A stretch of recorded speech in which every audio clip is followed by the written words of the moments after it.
The minds of intellectuals and deep thinkers are often enigmatic, which are filled with the layers of complexity that set them apart from the ordinary ones. Understood? And they perceive the world through a lens that is both. You can call it a gift as well as a burden. A gift because it allows them to see beyond the superficial, and a burden because it often isolates them in a sea of misunderstandings. So, why are such individuals frequently misunderstood? Why people misunderstand them? Even labeled as fools or idiots? The answer lies in the very nature of their sensitivity, their intelligence, and the emotional cycles they endure. Understood? In intelligent and sensitive people, the state of anxiety and emotional well-being, these are the different layers, different cycles that keep coming. The heart has a void, a sense of hopelessness, struggling with self-doubt, and the state of pessimism. The more of a person has the level of sensitivity within him, the more intelligence you have, as much as it is these waves, their amplitude will be higher, always. Intellectuals and deep thinkers are more aware and sensitive to the world around them. They are not merely observers, they are feelers. Every event, every interaction, and every thought is processed with an intensity that can be overwhelming to them. So this sensitivity is directly proportional to their level of intelligence.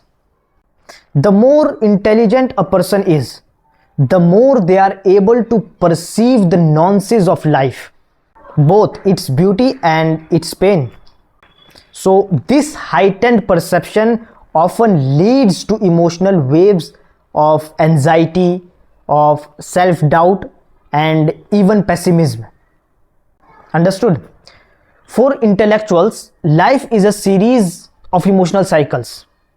One moment, they may feel a profound connection to the universe, marveling at its intricacies, and the very next, they may be plunged into a state of existential dread, questioning the very purpose of their existence.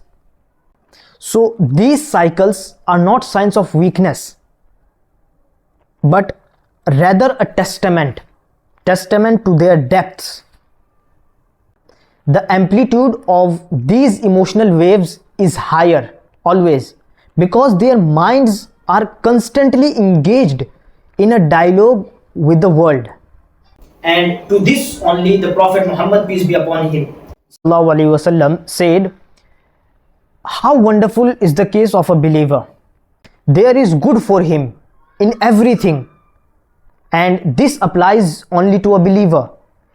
If prosperity attends him, he expresses gratitude to Allah Azza wa Jal, and that is good for him only.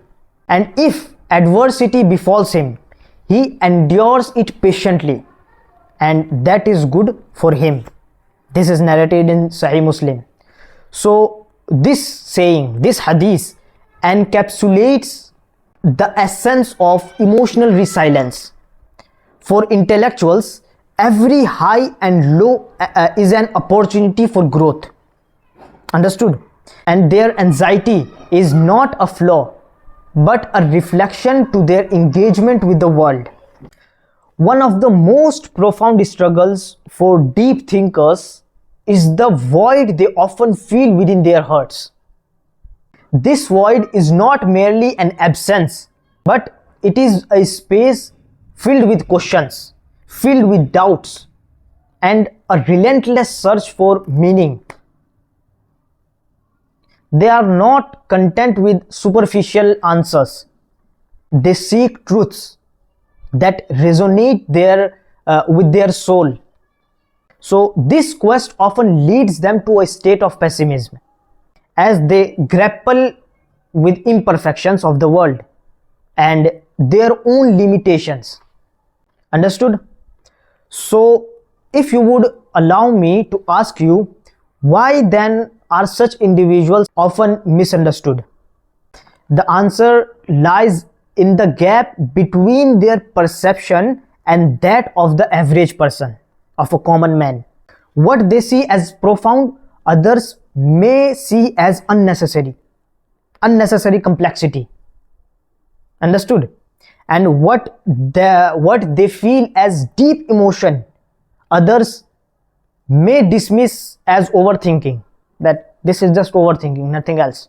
So this disconnect can lead to intellectuals being labeled as fools, not because they lack intelligence, but because their way of thinking is so far removed from the norm. Understood? So this is a profound observation.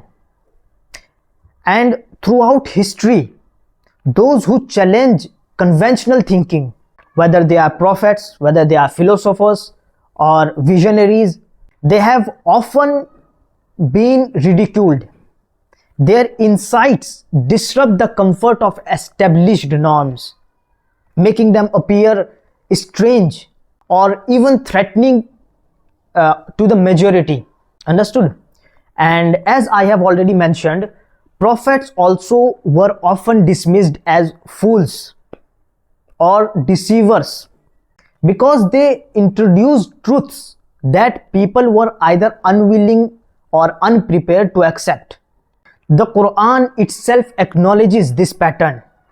In the verse number 41 of 25th, it says, "And when they see you, O Prophet, they treat you only with ridicule, saying, 'Is this the one whom Allah has sent as a messenger?'" This is the verse 41 of 25th chapter. So this verse highlights the struggle of those who are misunderstood. Intellectuals like prophets often face ridicule because their perspective challenges the status quo. And despite the challenges, the unique perspective of intellectuals, I will say, that is a gift to humanity, because they are the ones who question, who innovates, and who pushes the boundaries, push the boundaries of what is possible. Understood? And their sensitivity, though a source of pain, is also the source of their creativity and their insight. They see the world not as it is, but as it could be. And in Islam, the concept of tafakkur, means deep reflection, is highly encouraged. The Quran repeatedly calls upon people to reflect on the signs of Allah Azza wa Jal in the universe. It says, "Indeed, in the creation of the heavens and the earth and the alternation of the night and day are signs for those of understanding," for those who understand. For intellectuals, their reflection is not just an act of worship, but a way of life. It is through this reflection that they find meaning and purpose.